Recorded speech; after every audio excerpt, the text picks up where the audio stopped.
retour sur le plateau du Morning d'i24 News. Avec moi sur ce plateau, Marie Chek, bonjour. Laetitia, bonjour. On va parler cinéma avec vous, Laetitia. Comment c'est loin, la comédie d'Orelsan autour de deux rappeurs en mal d'inspiration. Voilà, tout à fait. Alors Orelsan, pour ceux qui ne connaissent pas, c'est ce rappeur qui est originaire de Caen. Alors on connaît peut-être sa musique par cœur, on connaît aussi peut-être certains de ses sketchs qu'il fait sur Canal+ dans l'émission du Petit Journal qui s'appelle Bloqué. Eh bien, il est passé derrière la caméra pour la première fois. C'est son premier long métrage avec donc cette comédie à mourir de rire, sociale, sur un duo de rappeurs losers qui essayent de percer. C'est pas gagné, donc ça s'appelle, comme vous l'avez clairement dit, Comment c'est loin et comment c'est bien. Regardez. Guillaume Tranchant. Gringe. Moi, c'est Gringe, moi. Aurélien. Aurel. Il s'appelle Aurel, en fait. Pour moi, le rap, c'est easy, comme un exercice de maths. Même si t'es mort dans l'œuf, même si t'es mort sur l'île de Pâques. Je rappe, je mets leur album à l'amende avec un seul track, un seul bac. Ces jeunes gardins rêvent de vivre dans une pub de parfum. Et depuis, vous avez pas fini un seul morceau. Non, mais ça prend du temps de faire un bon morceau. Ça quoi? Ah ouais, mais on peut pas aller plus vite que la musique, nous. Arrête de te foutre de ma gueule, Gringe. Vous avez fait 7 maquettes en 5 ans. Et si on vous fait un son pour demain? Mais vous êtes pas capable de faire un son, les mecs. Mais si on est capable. Mais non, t'es pas capable, non. Mais si. Non. Mais si. Bah non. Si. Je te dis que si. Non. Ouais, mais c'est mort, c'est impossible, on a du boulot, il y a zéro chance qu'on sorte.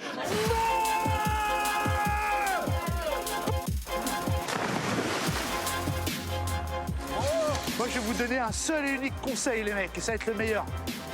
Abandonnez. Il serait pas un peu pédé, ton copain? Mon double menton, c'est une putain de zone érogène. Tu m'étonnes, personne te touche jamais, ton corps entier, ça doit être une zone érogène.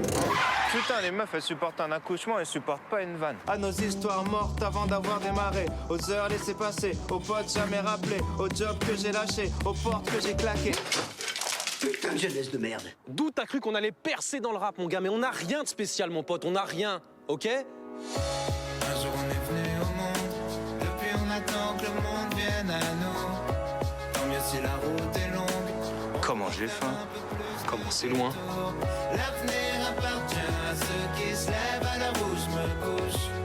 Tu peux dire aux deux connards planqués dans le buisson, là, qu'à la place de traîner, qui retournent bosser au studio, s'il te plaît? Je savais même pas qu'il y avait des buissons. Ah, voilà, ça a l'air rigolo, en tout cas ça donne envie.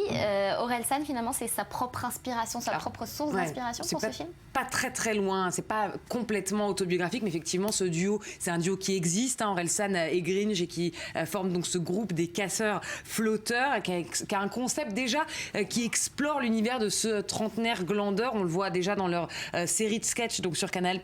Mais alors là, plus qu'une comédie musicale, le rappeur tourne à la dérision toute une génération qui est en proie au doute. Et il est lui-même le fils d'une professeure des écoles et d'un père aussi qui est père directeur de collège ou quelque chose comme ça. Et puis il fait partie de cette génération qui est effrayée par cette routine, par partir au travail en voiture à 8h du matin, revenir à 17h, s'occuper des enfants, avoir la métro boulot dodo. Et du coup, il préfère ne rien faire sur son canapé avec son pote, à rêver d'un avenir artistique plutôt que d'essayer et de se retrouver dans la routine. Donc il explore tout ce monde-là. Et puis, au-delà du fait que c'est un film générationnel, c'est aussi la musique d'Orelsan qui, pour ceux qui ne connaissent pas, il faut absolument découvrir ce film et surtout acheter la bande-son derrière qui vient de sortir aussi cette semaine. Et voilà. Merci beaucoup, Laetitia, pour votre recommandation du week-end. Il y en a un